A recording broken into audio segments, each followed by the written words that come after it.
Қалайсыздар достар? Бүгін біз бір өте маңызды тақырыпты қозғайын деп отырмыз. Бұл нарық структурасының өзгеруі, displacement, имбаланс деген сияқты маңызды ұғымдарға тоқталатын боламыз. Ол не үшін керек, саудада нақты қалай қолданамыз? Егер сіз шын мәнінде нарықты түсініп, өз стратегияңызды дамытқыңыз келсе, онда бұл видео сізге арналған. Енді жалпы структура дегеніміз не? Соған тоқталайық. Бұл графиктегі максимумдар мен минимумдардың алмасып отыруы, яғни қысқа мерзімді жоғары және төменгі нүктелер. Мысалы, сіз жиі еститін swing high, swing low, немесе равный максимумдар мен минимумдар, міне осының бәрі структураға жатады. Егер графикте бірінен кейін бірі lower high, lower low, lower high, lower low пайда болып жатса, демек баға төмен бағытта жүріп жатқанын білдіреді. Ал керісінше, егер максимумдар мен минимумдар біртіндеп жоғары көтеріліп жатса, жоғары жақта қалыптасып жатса, бұл структураның өзгеріп жатыр немесе өзгеріп кетті деген сөз. Енді осы структураны не үшін білуіміз керек? Себебі дәл осы максимумдар мен минимумдардың жоғарғы және төменгі жағында трейдерлардың стоптары, яғни ликвидностьтері болады. Және сол ликвидностьтерді ірі ойыншылар, яғни крупный игроктар жинап, шешіп, тазалап отырады. Сондықтан сіз үшін ең маңызды нәрсе сол ликвидностьтерді қай жерде орналасқанын білу. Неге? Себебі олар ликвидностьтерді алғаннан кейін дәл сол аймақтарда распределение, яғни өздерінің позицияларын таратады. Яғни баға бағытын сол жақта нақты өзгертуі мүмкін, яғни распределение жасағаннан кейін. Ал оны уақытында байқап, дұрыс шешім қабылдау үшін сізде нақты стратегия болу керек. Енді осыны қалай табамыз, қалай қолданамыз, соған көшейік. Ең алдымен біз структураның өзгергенін көруіміз керек. Сосын ғана displacement пен имбаланс пайда болды ма, жоқ па, соны тексереміз. Market structure shift, яғни структураның өзгеруі дегеніміз не?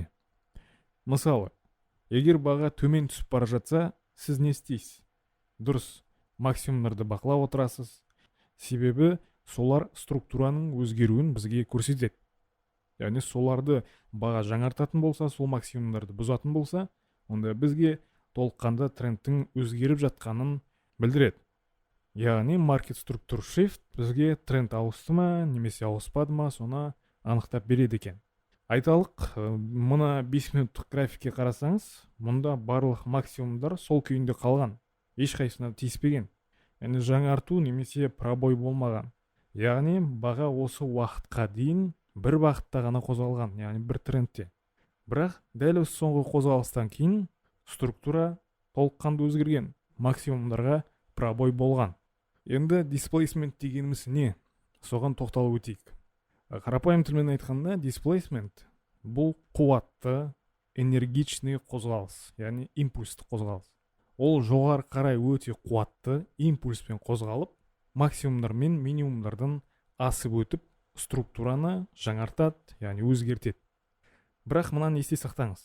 Displacement қалыптасу үшін имбаланс міндетті түрде болу керек. Яғни сол қозғалыстың арасында имбаланс міндетті түрде болуы шарт. Яғни бұл қозғалыстың расымен қуатты әрі тез болғанын сол имбаланс арқылы білеміз.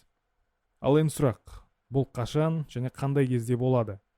Әрине, баға кері қайтпастан бұрын алдымен баға өте жылдам, импульстық, энергичный қозғалыспен сол аймақтан асып, бұзып өтуі керек.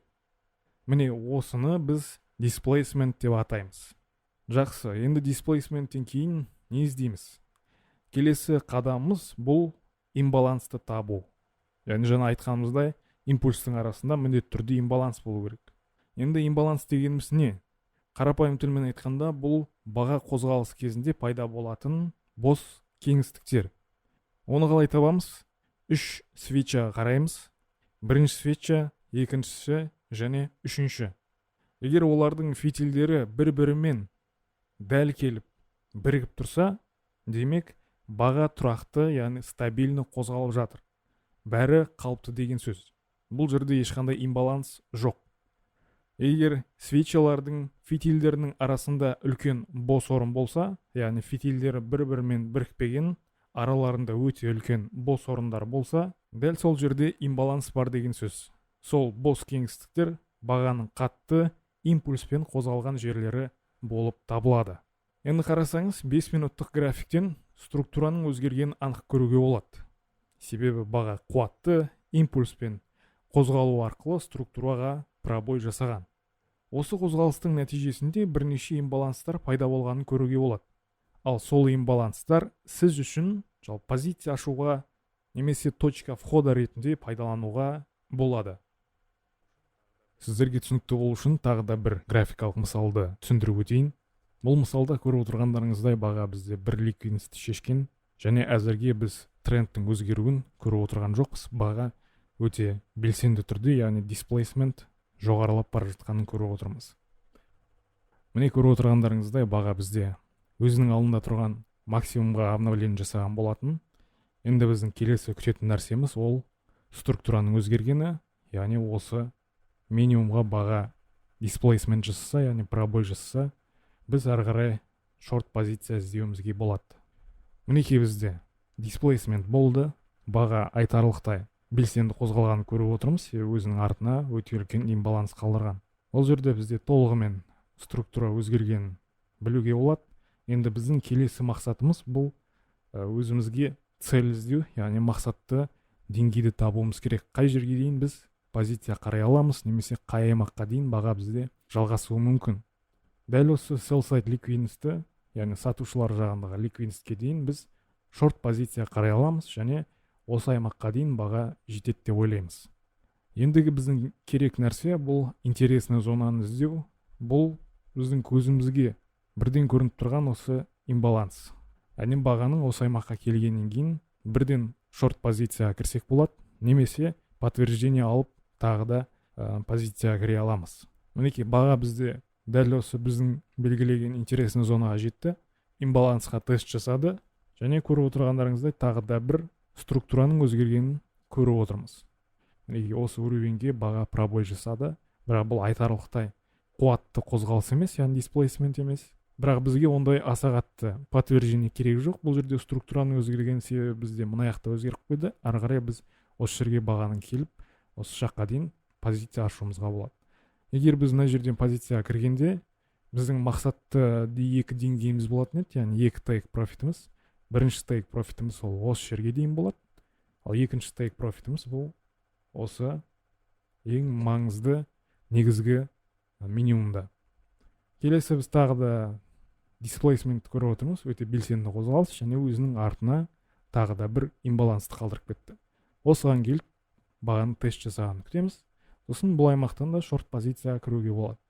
Стоптарымызды осы имбаланстардың үстіне, ал сенімді болу үшін, яғни қорғалған максимумдардың үстіне қойсақ болады. Мына жағдайда мына максимумның, мына жағдайда мына максимумның үстіне. Мақсат деңгейіміз, яғни таргетті орналастыратын жерлеріміз бұл бірінші осы жер, екінші осы жер. Неке тағы да бізде баға displacement жасады, өте қуатты қозғалыс. Ары қарай екінші тағы премиум зонасына орналасқан имбалансты белгілеп алдық. Мына имбаланстарды белгілесек болады, бірақ бізде баға өкінішке орай бұл жерде өте қатты белсенді қозғалысты байқаған жоқпыз. Тағы да бір displacement, яғни өте қуатты қозғалыс, және тағы да бір интересный зона. Баға тест жасады, және біздің мақсат зонамыз ол бірінші take профитіміз, таргетімізді қоятын осы жер, ал екіншісі осы аймақ. Және баға біздің swing lowға жетті, содан кейін екінші мақсатты, яғни негізгі sell side ликвидностьіне жеткен болатын. Сонымен достар, бүгін біз нарық структурасы, структураның өзгеруі, displacement және имбаланс сияқты негізгі түсініктерді қарастырдық. Егер осы ұғымдарды дұрыс түсініп, графиктен анық көре білсеңіз, сіздің ашқан позицияларыңыз бен жасаған анализдеріңіз әлде қайда сенімді болады. Егер видео ұнаса, лайк басып, қолдап кетуді ұмытпаңыздар, комментарияға пікір қалдырып, сұрақтарыңызды жазыңыздар, барлығын бақылап оқып отырамын. Назарларыңызға рахмет, келесі видеода кездескенше.